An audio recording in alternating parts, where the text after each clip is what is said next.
ऊर्जा कम खर्च हो, काम ज्यादा हो, उसके बाद भी एनर्जी बची रहे, मतलब बिना थके काम करते हुए जब आप अपने घर में लौटें तो ऊर्जा फिर भी बाकी रहे, थके हुए घर में नहीं जाएं, ताजे घर में प्रवेश करें तो आपको जीना आ गया। और ये याद रख लीजिए कि आपको काम नहीं थकाता, कार्य नहीं थकाता, कार्य का बोझ भी नहीं थकाता, आपको तनाव थकाता है, आपको गुस्सा थकाता है, आपको डर थकाता है, आपका जो मन परेशान हो जाता है, उद्विग्न हो जाता है, उससे आप थकते हैं। इसलिए आज पूरी दुनिया में स्ट्रेस को इसी के ऊपर काम ज्यादा हो रहा है कि तनाव मुक्ति कैसे हो। बहुत तरह के प्रयोग हो रहे हैं, लेकिन फिर आपसे ये कहना चाहूंगा, जो लोग खुश रहेंगे, पानी भी ज्यादा पिएं, प्रकृति के नजदीक रहें, संगीत से जुड़ें, छोटे बच्चों के साथ भी थोड़ी देर हंसे बोलें और विवाद से बचने की चेष्टा करें। और सबसे बड़ी बात जो चाणक्य ने चंद्रगुप्त को कही थी, जब राज्यरोहण का कार्य था, राज तिलक के समय में एक उद्बोधन दिया उन्होंने, जिसमें एक शब्द यह कहा था कि चंद्रगुप्त, ये मुकुट तुम्हारे सिर पर टिका है, लेकिन इसका भार तुम्हारी जीभ पर भी है। जीभ को ऐसे मत हिलाना कभी भी कि मुकुट हिल जाए। राजनेताओं के बयान उनकी कुर्सी तक हिला जाते हैं। इसलिए नीतिकारों ने एक बड़ा सुंदर शब्द कहा कि अगर चाहते हो अपने वाणी के द्वारा पूरी दुनिया को वश में कर सके, तो एक चीज पर जरूर ध्यान देना कि तुम्हारी जीभ रूपी गऊ दूसरों के मान की खेती को चरने के लिए, हरी भरी खेती को चरने के लिए हर समय व्याकुल रहती है। इसे खूंटे से बांध के रखना। समझ में आ रही ना बात? दूसरों के मान की हरी भरी खेती को चरने के लिए जीभ हर समय लालायित रहती है। इसे खूंटे से बांध के रखना, और अगर तुम इसे खूंटे से बांध के रखने में सफल हो गए तो याद रखिए आप दिलों पर राज करते रहेंगे। बस यही एक महत्वपूर्ण बिंदु है। महाभारत में एक बड़ा सुंदर प्रसंग है कि दांत और जीभ के संबंध में व्यास ऋषि ने एक प्रसंग लिखा। दांत में एक में दर्द था, वो हिल रहा था, तो जीभ जाती थी, बार बार उसे हिला के आती थी। दांत बार बार बोलता था कि बहन इधर आने की जरूरत नहीं, बोली मैं तो हालचाल पूछने आई हूं। उसने कहा हमारा हाल हमारे ऊपर छोड़ दीजिए, आप अपनी जगह रहिए। जीभ थोड़ी देर तो चुप रही, उसके बाद फिर गई, हिला कर आ गई। आप तो रोज ही देखते हैं कि जहां कहीं दांत में दिक्कत होती है, जीभ वहां बार बार जरूर आती है, और अगर दर्द कर रहा हो दांत तब तो जरूर आती है। तो जीभ बार बार जाती थी और दांत को हिलाकर आती थी। तो जीभ की इस कार्रवाई से दांत परेशान हो गया। उसने अपने सारे सगे संबंधियों से शिकायत की, मतलब सब दांतों से, और कहा कि ये हमको सता रही है। तो दांत इकट्ठे हुए और उन्होंने मिलकर के कहा, व्यास ऋषि के शब्द देखिए, दंता वदंति जिव्वे, दंता वदंति जिव्वे तुम दशा में किम करिष्यसि। दांत जीभ से बोले हम सब मिलकर तुम्हें काटें तो तुम क्या करोगी, क्योंकि हम सभी यही काम करते हैं। कुछ काटने वाले हैं, कुछ कुचलने वाले हैं, कुछ कुतरने वाले हैं, कुछ चुभने वाले हैं, सभी हथियारबंद हैं, और 32 के घेरे में तुम हो, तो सब मिलकर तुम्हें काटे तब तुम क्या करोगी, तुम जो बार बार छेड़ रही हो। तो जीभ कहती है एकम में वचो वचमी यूयम प्रतिशत, बस कोई एक कड़वा वाक्य बोल दूंगी और 32 के 32 बाहर हो जाएंगे। इसलिए मेरे साथ लड़ाई मत मोल लेना, क्योंकि जितनी भी दुनिया में लड़ाइयाँ हुई हैं वो हथियारों से बाद में हुई है, पहले जीभ से ही लड़ी गई। रहीम ने लिखा ना, रहीमन जिह्वा बावरी कह गई सरग पाताल, जीभ पागल हो गई, ऊंचा नीचा बोल गई। रहीमन जिह्वा बावरी कह गई सरग पाताल, आप तो कहे भीतर भई और जूती खात कपाल। तो आप ध्यान रखिए कि अपने नियंत्रण में जब जिह्वा को लाते हैं, स्वाद को लाते हैं और अपनी अशांति और तनाव से बचते हैं, संवाद को महत्व देते हैं, विवाद को नहीं, धीरे धीरे आप अपनी तपस्या में सफल होने लगते हैं। यहां से आपके जीवन में आनंद और शांति का वास होता है। बड़ी बात यह होती है कि किसी की अच्छी बात को सराहने में कभी पीछे मत हटना, और कभी कभी वो भी करना होता है जो विभीषण ने किया था। जब दरबार में कोई नहीं बोल पा रहा था, सभी राग दरबारी गा रहे थे, तब विभीषण ही था। भक्त होने के बाद भी उसकी रीढ़ मजबूत थी। उसने रावण से कहा था, भाई आपने जो किया गलत किया, और मुझे विनाश दिखाई देता है लंका का। अगर सीता जी को वापस नहीं करोगे आदर मान के साथ, तो विनाश के बादल मंडराते दिखाई दे रहे हैं मुझे। और गुस्से में आकर के रावण ने लात मारी थी, लात खाने के लिए तैयार हो गया, लेकिन सही वक्त पर सही बात कहने में कमी नहीं छोड़ी। और आखिर में मंदोदरी ने उस समय बोला था, जब रावण चोट खाकर आया था, कि विभीषण ने जो बोला था वो सही कहा था, अभी भी वक्त है संभला जाए। बस यही कहना चाहता हूं, सही समय पर आदमी कुछ बोल सके वो भी एक बड़ी बात होती है। न सा सभा यत्र न संति वृद्धा न ते वृद्धा ये न वदंति सत्यम। वो सभा नहीं है जहां समझदार लोग ना हो, और वो समझदार नहीं है जो मौके पर सच कहने के लिए अपनी वाणी ना खोलते हो। ऐसा नीतिकारों ने कहा।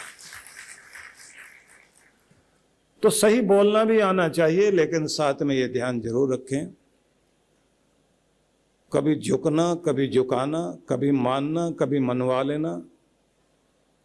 जीवन में ये सारी चीजें जरूरी होती हैं। इन सब चीजों से हम अपने जीवन को उपकृत करते हैं। अड़ियल रवैया अपनाने से किसी आदमी का कभी भला नहीं हुआ, और सही समय पर जिद जिसने नहीं की उसका भी भला नहीं हुआ। ये ध्यान रख लीजिए। सही जगह पर जिद करना सीख जाइए, और जहां झुकना है वहां झुकना सीख जाइए। इसी को समझदारी कहा जाता है। ये समझ जैसे जैसे विकसित होती है, व्यक्ति के जीवन में विकास होता जाता है, और यही समझदारी है। समझदार लोग वे होते हैं जो विवादों को सुलझाते हैं। ना समझ वो होते हैं जो रोज नए विवाद खड़े करते हैं। तो मेरा निवेदन ये है आप सभी से कि कृष्ण भगवान ये समझा रहे हैं हम सबको कि मन जितना हो सके नियंत्रित करें। आगे फिर उन्होंने कहा है, यत तो ह्यपि कौन्तेय पुरुषस्य विपश्चित इंद्रियाणि प्रमाथिनी हरन्ति प्रसभम मन। इंद्रियां मनुष्य की बिगड़ैल घोड़ों की तरह हैं, इतनी शक्तिशाली हैं कि व्यक्ति अपने आप को संभाल नहीं पाता, तूफान जैसे उड़ा कर रख देता। ऐसे व्यक्ति के अंदर विकारों के तूफान आते हैं। जिस आदमी को निरंतर अभ्यास के द्वारा खुद को संभालना आ गया, उसको किसी भी प्रकार का तूफान तोड़ नहीं पाता।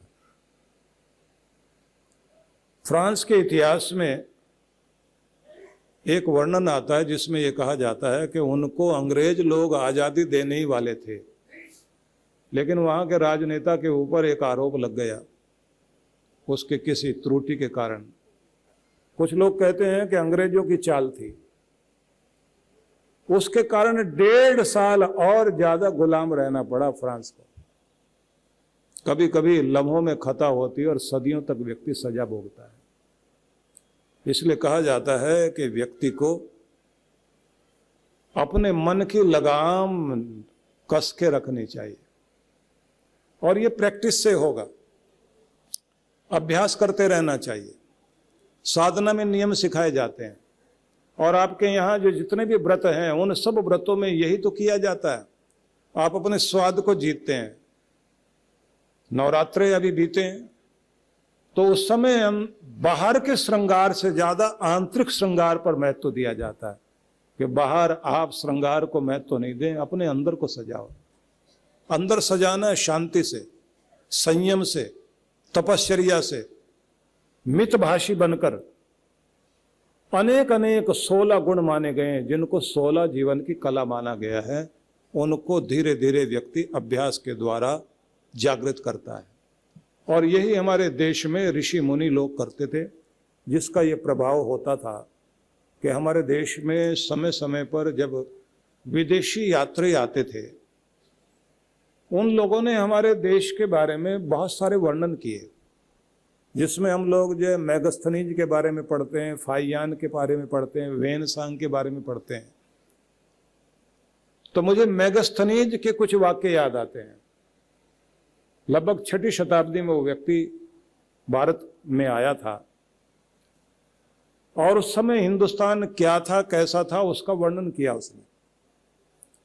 उसने लिखा कि मैंने भारत में कहीं लोगों के घरों में ताले लगे हुए नहीं देखे। किसी घर में जाकर के अगर हमने पानी मांगा तो उन लोगों ने पानी देने से मना किया, और ये कहा कि पहले कुछ मुंह मीठा करो, फिर पानी पियो या दूध छाछ लो। चांदी सोने के बर्तन उनके घरों में है, और ईमानदारी बहुत है। सार में उसने एक बात समझाई कि ये ईमानदारी क्यों है। उसका वर्णन करते उसने कहा, क्योंकि यहाँ की शिक्षा गुरुओं के, ऋषियों के हाथ में है, गवर्नमेंट के हाथ में नहीं। और गुरु जो शिक्षा देते हैं उनके गुरुकुल वनों में है, और वहां पर अगर राजा भी अपने बेटे को भेजेगा तो उसी तरह के वस्त्र पहनने पड़ेंगे जिस तरह से गरीब का बच्चा पहनता है, और वैसा ही खाना खाना पड़ेगा, वैसे ही जमीन पर सोना पड़ेगा। और अगर राजा भी गुरुकुल में प्रवेश करेगा तो अपने सैनिक बाहर छोड़ेगा और अपने हथियार भी बाहर रख देगा, और अपना मुकुट भी उतारकर सिर झुकाकर सामान्य आदमी की तरह अंदर आता है। इस कारण वहां पर हिंदुस्तान के अंदर गुरुओं के कारण ईमानदारी फैली हुई है। वहां के लोग इतने सात्विक हैं। ये मैगस्थनीज ने वर्णन किया।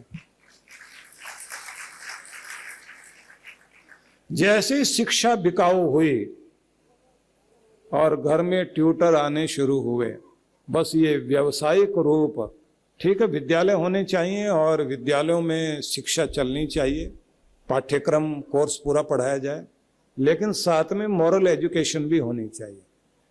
तो मैं आप सबसे ये कहना चाहता हूं कि गुरु का प्रभाव जब घर में, जीवन में, सब जगह होता है तो उसके कारण हमारे यहाँ संस्कार आते हैं, और कोई ना कोई प्रेरक तत्व आपके जीवन में होना जरूर चाहिए।